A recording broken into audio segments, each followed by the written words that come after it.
Greetings, my name is Chamomile and this is an exploration of the entire galaxy sector by sector. Today, we're looking at the Vorzyd sector of 12th Cerulean Spear Command. The planet from Vorzyd sector you've seen is Niamos. This is a tiny resort planet with a population of less than 10 million, but it recently showed up in a popular historical drama shot on location, and it is legitimately a nice tourist destination. I wonder what the Niamos authorities thought about how the planet was portrayed.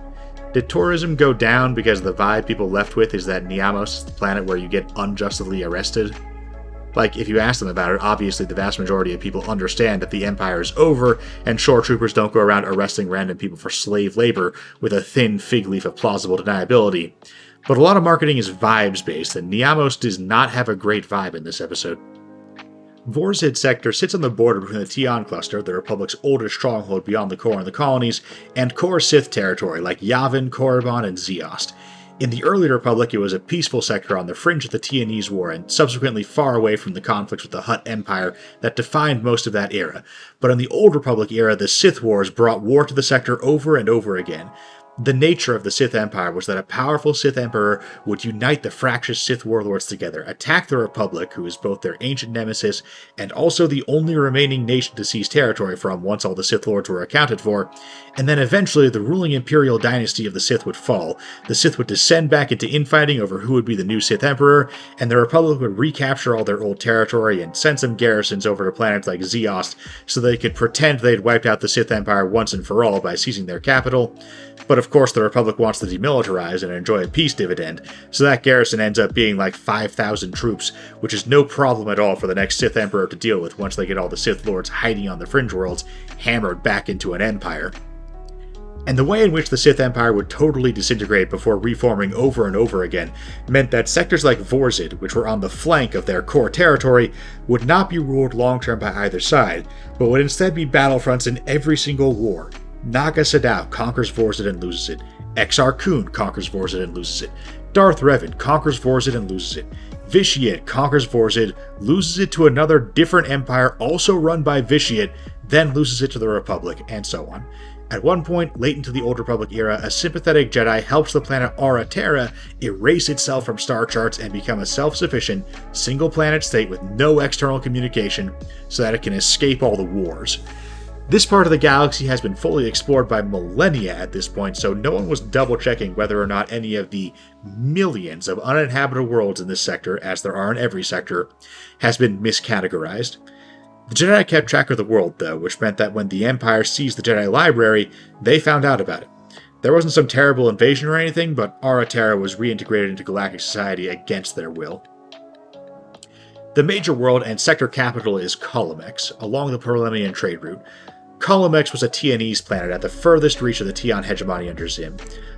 Like the Gristmouth dynasty over in Meridian sector, the Tianese aristocrats of Colomex did not rejoin the rest of the Tion hegemony when it reconstituted itself after Zim's death.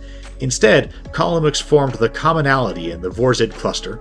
The Commonality is basically a colonial democratic sector in that it runs a lot like the Republic in miniature, with a ruling senate who elects a supreme executive from amongst their number and so forth, but there are some differences because they aren't an actual colonial democratic sector. They were an independent nation that copied the Republic in some ways, but not others, and then joined as a sector, retaining, as lots of sectors did, their local governing traditions. Funny enough, records insist that the Commonality was a coalition of 5 sectors, but every single member species, of which there are quite a few, is from Vorzyd sector, so I think the Vorzyd Commonality had 5 sectors in it, but joined the Republic as a single sector. The only thoroughly confirmed member species with a homeworld in the Vorzyd cluster's Commonality is the Anomids, who have a mask-wearing tradition. These aren't breath masks. The Anomids breathe the same oxygen-rich atmosphere that most carbon-based animals do, but an Anomid's status and relation in their society are reflected in their mask, and going outside without your mask is like going out without your pants is for most species. Like, you can, it's physically possible, but you're not going to do it accidentally. There are 2 other verified member species in the Commonality, though, that being humans, naturally, and the Solonians, ferret-like humanoids, who, according to artists on the internet, are either gritty badasses or low-key furbait. We'll talk more about them when we get to their homeworld in the Corellian sector. The other member species of the Commonality are not verified, and there's 4 of them while we only have room for 2 more.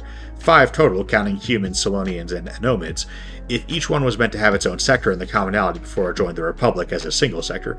That's me guessing, but these are all unverified, so it wouldn't be too surprising if one of them turned out to be entirely made up. And for that matter, either humans, Solonians, or both might not have had their own sector within the Vorzyd Commonality, depending on how big and important their colonial population was. Details are fuzzy, and there's lots of plausible ways this might have worked before the Empire came along and crushed it all into a regular sector ruled by a moth.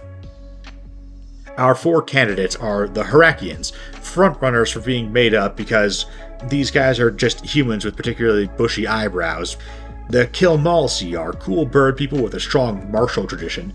The Pygoon, who might be a moon colony misunderstood as a species homeworld, they have a reputation for being mathematicians and engineers.